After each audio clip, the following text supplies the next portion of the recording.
Trends, দেশ এবং বিশ্বের নানা আলোচিত এবং ট্রেন্ডিং ইস্যু নিয়ে আমাদের আজকের আয়োজন। সাথে আছি আমি তাসলিমা তিথি।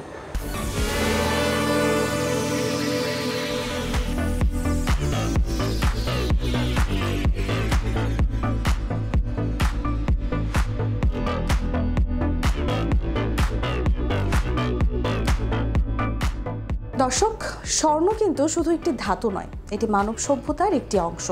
কিন্তু সাম্প্রতিক সময়ে স্বর্ণের দাম যেভাবে বাড়ছে তা মানুষের নাগালের বাইরে চলে যাচ্ছে। কিন্তু কেন এমন হচ্ছে? আন্তর্জাতিক বাজারের জন্য নাকি দেশের ভেতরের কোনো কারণ? আজকের জাগো ট্রেন্ডসে খুঁজবো এসব প্রশ্নের উত্তর।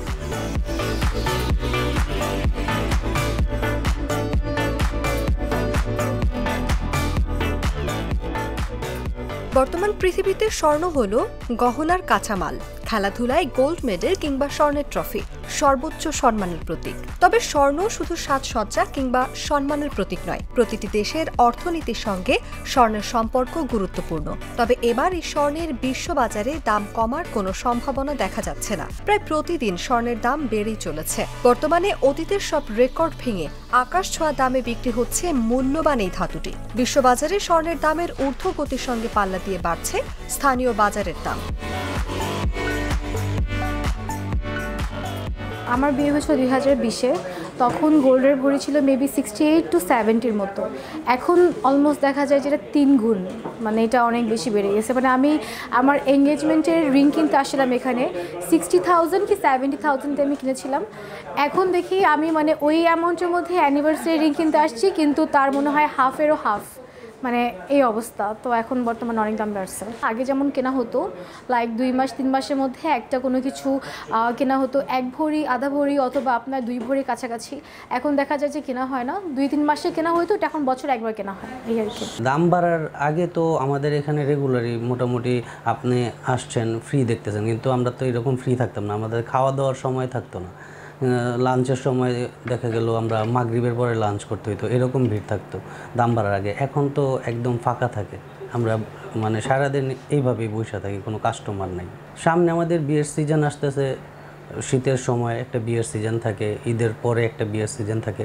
এখন ওইটাও খুব একটা হচ্ছে না সেল, কেউ অর্ডার দিতে পারছে না। যারা 5-6 ভরিতে অর্ডার করতো তারা এখন দেখা গেল 1 ভরি 2 ভরি এরকমের মধ্যে বা এর উপরে কেউ যেতে পারছে না। দাম বাড়ার কারণে অবশ্যই আমাদের ব্যবসার উপরে একটা মনে করেন যে বিরূপ প্রভাব পড়ছে, যার কারণে আপনি দেখতে পাচ্ছেন মার্কেটটা কিন্তু টোটালি ফাঁকা, মানে কোনো ক্রেতাই নেই। আমরা তো সারাদিন বসে আছি, সারাদিনে 2-3টা অথবা পাওয়া যাচ্ছে, এখন ক্রেতা পাওয়া যাচ্ছে। আগে যেখানে মনে করেন যে 10 ভরি বিক্রি হতো সেই জায়গায় এখন হচ্ছে 5 ভরি। আগে যেখানে 50 লাখের হতো আমাদের, সেখানে মনে করেন যে 10 লাখে চলে এসছে, মানে একটা বিরূপ প্রভাবই পড়ছে।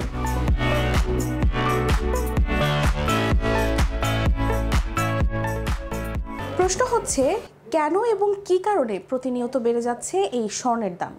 কেনই বা এর লাগাম টেনে ধরা যাচ্ছে না?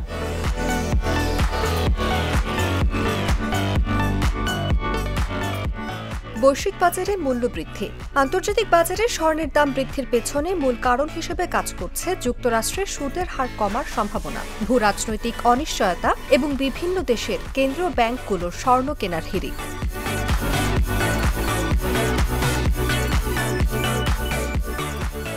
নিরাপদ বিনিয়োগ হিসেবে চাহিদা বৃদ্ধি। স্বর্ণের এই দাম বৃদ্ধির দ্বিতীয় কারণ হল অর্থনৈতিক মন্দা, অস্থিরতা ও উচ্চ মূল্যস্ফীতির সময় স্বর্ণকে সবচেয়ে নিরাপদ বিনিয়োগ হিসেবে বিবেচনা করা হয়। রাশিয়া ইউক্রেন যুদ্ধ থেকে শুরু করে গাজা সংঘাত পর্যন্ত বিশ্বজুড়ে বিনিয়োগকারীরা নিরাপদ আশ্রয় হিসেবে স্বর্ণের দিকে ঝুঁকছেন।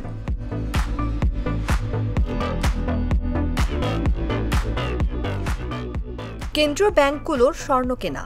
বিশ্বের বিভিন্ন দেশের কেন্দ্রীয় ব্যাংকগুলো 2010 থেকে 2021 সাল পর্যন্ত স্বর্ণ কিনেছে গড়ে 481 টন, কিন্তু 2022 থেকে প্রতি বছর কিনেছে 1000 টনেরও বেশি স্বর্ণ।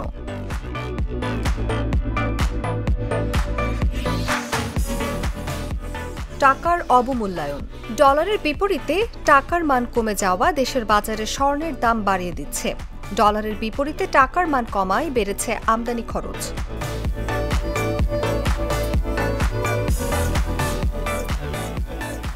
চাহিদার তুলনায় যোগানের ঘাটতি।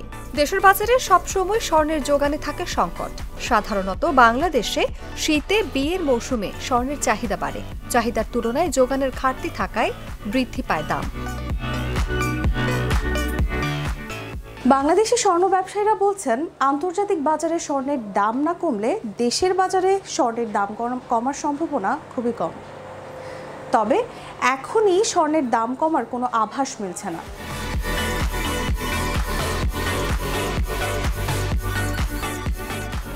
টাকার মান কমার কারণে, যার কারণে এই দামটা বৃদ্ধি পেয়ে যাচ্ছে। আর বিশ্ববাজারে যেভাবে দাম বাড়ছে, মানে টাকা যে রেটটা আপনার, ওইভাবে হলে তো দাম আরও বাড়বে সামনে, এখন তো আর কমবে না। এইটা হচ্ছে যে ইন্টারন্যাশনাল মার্কেট, তো এটা বেসিক্যালি বাংলাদেশের উপরে নির্ভর করে না। আর হচ্ছে গোল্ডটা হইতেছে ম্যানুফ্যাকচারিংয়ের, আমরা শুধু ম্যানুফ্যাকচারিং 3% ইউজ হয় ওয়ার্ল্ডে, 97% গোল্ড রিজার্ভের জন্য ইউজ হয়। মানে এই 3%-এ কিন্তু গোল্ডে কোনো ইফেক্ট পড়ে না। মানে যে আমরা যে 3% মেকিং করতেছি, মানে সারা ওয়ার্ল্ডে 3%, এতে কোনো ইফেক্ট পড়ে না। 97%, 97% তো রিজার্ভ। প্রত্যেকটা দেশ তার রিজার্ভ বাড়াচ্ছে, চায়না বাড়াচ্ছে, ইউএসএ বাড়াচ্ছে, প্রত্যেকটা দেশ রিজার্ভ বাড়তা, এর জন্যই গোল্ড রেটটা বাড়তেছে। যে কথা বললেন কমবে কিনা, এখন আমরা সেই জায়গায় শঙ্কিত। আমরা যে সমস্যাগুলোকে সামনে নিয়ে আসলাম, তাতে করে মনে হয় যদি বিশ্বের ভূরাজনৈতিক যে উত্তেজনা, সেটা যদি ক্রমশ আপনার হয়, স্তিমিত হয়, যেটা কমে যায়, অর্থনীতি সারা বিশ্ব জুড়ে আগের মতো, যেমন করোনার আগে যেমনটা ছিল বা ইউক্রেন রাশিয়া যুদ্ধের আগে যেমনটা ছিল, সেই পরিস্থিতি যদি এসে যায়, আমার ধারণা তখন কমবে বলে আমি আশাবাদ ব্যক্ত করছি। গোল্ডের যে ঊর্ধ্বমুখী, এটার প্রধান বেসিকলি 3টা কারণ আমরা আইডেন্টিফাই করেছি। সেটা হচ্ছে অ্যাজ পার ওয়ার্ল্ড গোল্ড কাউন্সিলের যে তথ্য, সেই তথ্যের ভিত্তিতে আজকেও আমরা রিপোর্ট দেখছি ওয়ার্ল্ড গোল্ড কাউন্সিলের। জিও পলিটিক্যাল টেনশন, যেটা যুদ্ধবিগ্রহের একটা প্রধান কারণ। এই যুদ্ধবিগ্রহের কারণ থেকে আপনার central bank of the worlds, তারা এই গোল্ডকে রিজার্ভ করছে, ডলার কমিয়ে দিয়ে গোল্ড রিজার্ভের দিকে তারা ঝুঁকছে। আর ফেডারেল আপনার রিজার্ভের যে রেট কাটের কারণে, যে আমেরিকাতে যে আপনার শাটডাউনটা চলছে, ইকোনমিক্যাল শাটডাউন, এই 3টা মূল কারণের কারণে গোল্ডের দামটা বাড়ছে। এবং এই আমেরিকার শাটডাউনটা যতদিন প্রলং করবে, প্রলংয়ের কারণে গোল্ডের রেটটা আরও উপর দিকে যাওয়ার সম্ভাবনা আছে, যেটা আমরা আজ পর্যন্ত দেখলাম ওয়ার্ল্ড গোল্ড কাউন্সিলের প্রেডিকশন। আর এটার সাথে আমাদের বেসিক্যালি বাংলাদেশের মার্কেটের সাথে কোনো সম্পর্ক নেই। বেসিক্যালি বাংলাদেশ মার্কেট একটা আপনি বলতে পারেন যে ওয়ার্ল্ড ইকোনমির পার্ট। সো ওয়ার্ল্ড মার্কেটে যখন গোল্ডের দাম বেড়ে যাবে, ডেফিনেটলি বাংলাদেশ সেটাকে সমন্বয় করায় একটা পর্যায়ে। সেই কারণেই বাজস এটাকে সমন্বয় করে চলে, যাতে মার্কেট লেভেলটা সমান থাকে ওয়ার্ল্ড মার্কেটের সাথে। এটাই হচ্ছে কারণ। বাজার বিশ্লেষকদের মতে, বৈশ্বিক উত্তেজনা ও অর্থনৈতিক অনিশ্চয়তা অব্যাহত থাকলে স্বর্ণের দাম ভবিষ্যতে আরও বাড়তে পারে। ফলে সাধারণ ক্রেতা ও বিনিয়োগকারীদের জন্য স্বর্ণ এখন নিঃসন্দেহে অনেক বেশি ব্যয়বহুল হয়ে দাঁড়াচ্ছে। বিক্রেতারা কেউ কেউ বলছেন, স্বর্ণকে এখন অনেকেই শুধুমাত্র অলংকার হিসেবে না দেখে ভবিষ্যৎ বিনিয়োগ হিসেবেও দেখছে।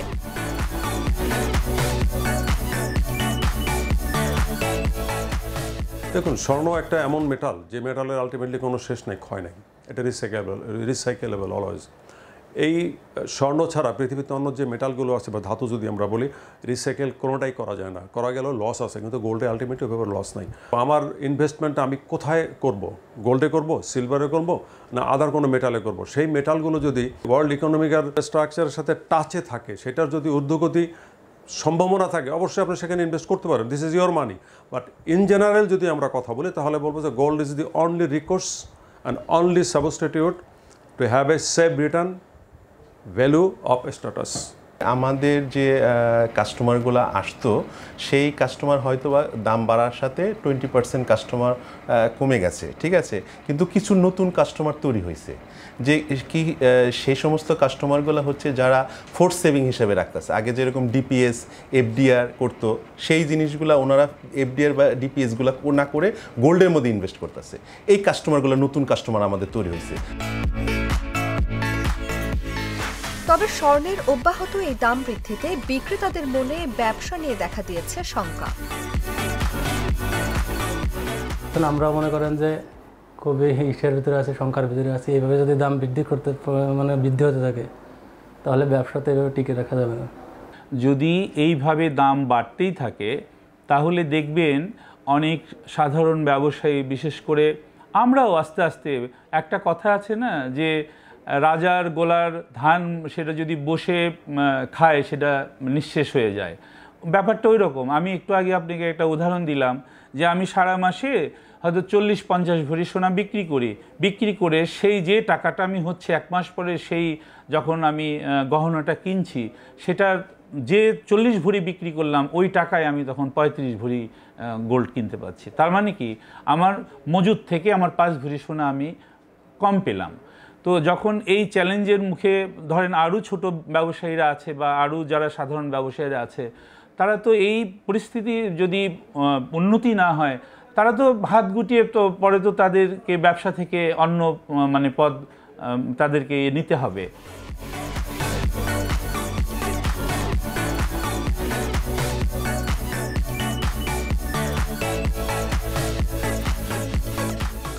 স্বর্ণের দাম বৃদ্ধি দেশের অর্থনীতির সাথে ঘনিষ্ঠভাবে জড়িত। তাই স্বর্ণে বিনিয়োগ কিংবা ক্রয় করার আগে স্বর্ণের বাজারের অস্থিরতা এবং আন্তর্জাতিক পরিধি বিবেচনায় রাখা জরুরি। দর্শক, আজ এ পর্যন্তই।